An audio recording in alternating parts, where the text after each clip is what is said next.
Baik, selamat pagi, Bapak Ibu dosen dan juga teman-teman sekalian. Di sini saya akan presentasikan tugas infografis saya dengan judul kebijakan energi khususnya di Indonesia. Perkenalkan, nama saya Yasef Wahyu Saputra, NIM 1814340033. Oke, baik.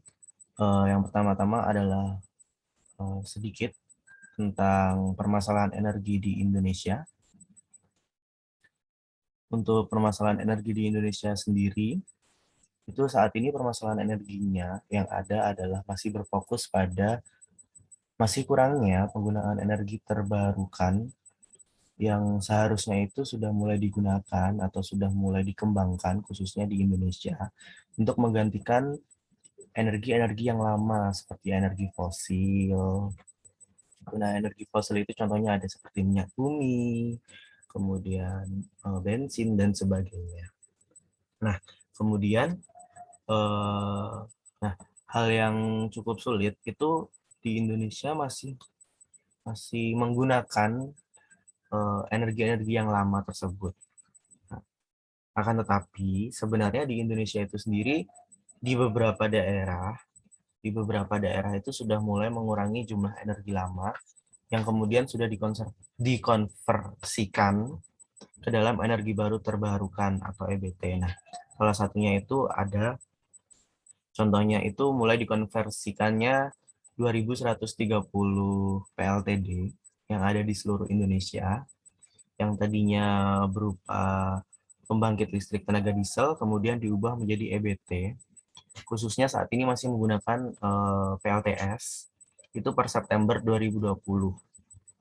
Nah, hal tersebut tentu saja akan menjadikan salah satu catatan bahwa sebenarnya energi baru terbarukan itu sudah mulai dilakukan, sudah mulai dikembangkan oleh Indonesia. Akan tetapi, pemanfaatannya itu masih kurang dan masih dirasa butuh perkembangan dan juga peningkatan kembali untuk per tahunnya. Gitu. Nah, untuk yang pertama adalah untuk kondisi saat ini, sesuai dengan apa yang sudah saya jelaskan sebelumnya, bahwa energi baru terbarukan atau EBT itu sudah mulai digunakan di Indonesia, meskipun pemanfaatannya atau penggunaannya itu sebenarnya masih kurang maksimal. Masih banyak sektor-sektor yang membutuhkan, sebenarnya masih banyak sektor yang membutuhkan eh, energi dengan jumlah yang besar. Akan tetapi pasokan energi yang ada di Indonesia itu sendiri juga semakin lama semakin berkurang karena energi yang digunakan di Indonesia saat ini masih berpatok pada beberapa energi lama seperti minyak bumi. Nah, di sini penggunaan energi yang lama itu dibandingkan dengan penggunaan EBT tentu saja masih berbanding terbalik, di mana penggunaan energi yang lama itu masih banyak digunakan.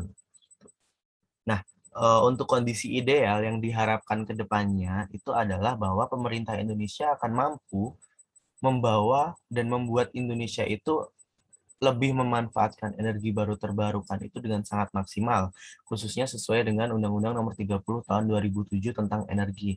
Di sini diharapkan dengan dimanfaatkannya EBT itu dengan maksimal, maka perkembangan EBT itu mampu menjawab kebutuhan ekonomi sesuai dengan permasalahan Indonesia saat ini, yaitu adalah kebutuhan ekonomi masyarakat pasca pandemi COVID-19. Karena apa? Berdasarkan data, ternyata banyaknya kebutuhan energi yang digunakan atau dibutuhkan oleh Indonesia itu sendiri masih berpatok pada paling tinggi adalah rumah tangga dan juga transportasi. Selain itu juga di bagian penggunaan untuk industri, sektor industri juga cukup tinggi penggunaan energi yang dibutuhkan. Oleh sebab itu, pemanfaatan EBT tentu saja akan membantu sektor-sektor tersebut lebih naik, kemudian pasokan energinya itu dapat tercukupi. Nah, dibandingkan dengan pasokan energi dari energi yang lama.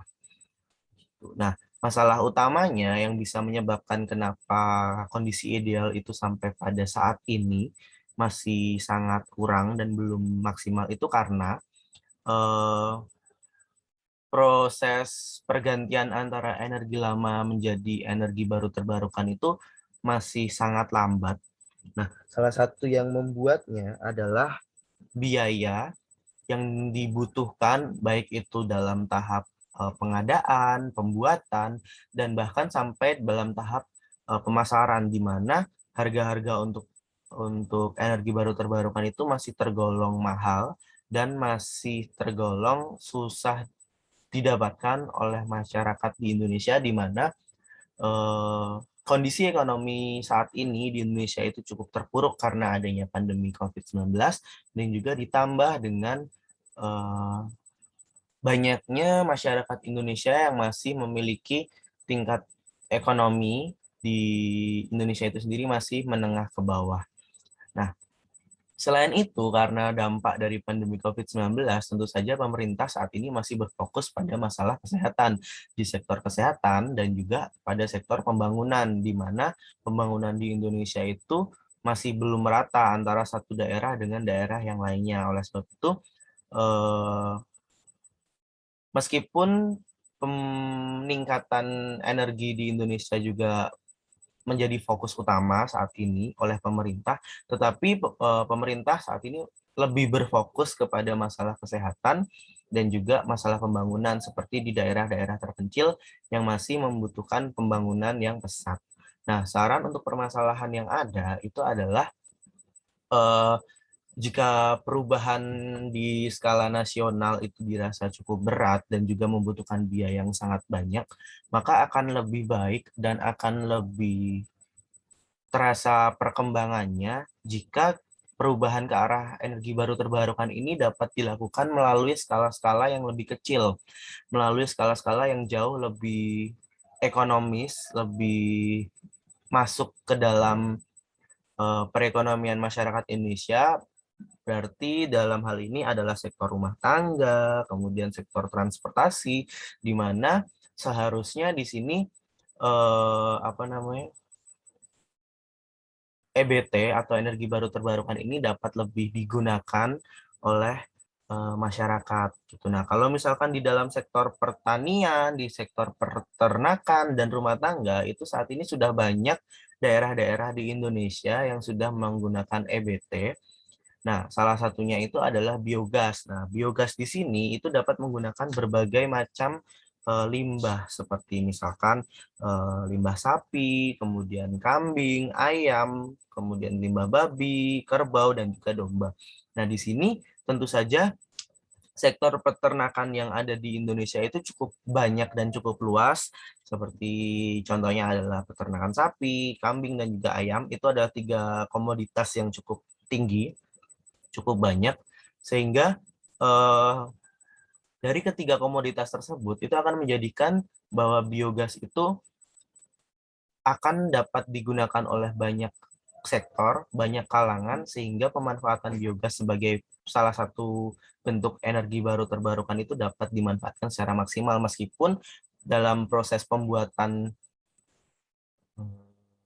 dom atau tempat untuk menampung biogasnya ini itu cukup mahal, tetapi jika itu dilakukan secara bersama-sama antara satu kepala keluarga dengan yang lainnya, misalkan dalam satu dom itu bisa digunakan hingga 5 rumah, itu akan dirasa cukup murah dan juga sangat terjangkau begitu. Jadi salah satu saran utamanya adalah dengan cara memulai perubahan ke arah EBT melalui sektor-sektor yang dirasa lebih kecil dan juga menggunakan cara yang cukup ekonomis. Selain itu juga bisa memanfaatkan energi-energi yang lain seperti energi surya yang saat ini juga sangat bisa kita gunakan karena tingkat panas bumi yang cukup meningkat.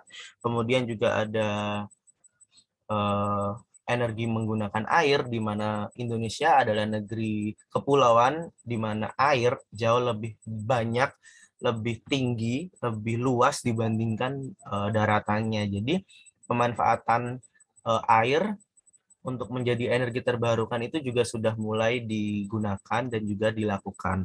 Selain itu masih ada banyak sekali energi-energi yang lain seperti itu. Sekian presentasi dari saya. Terima kasih.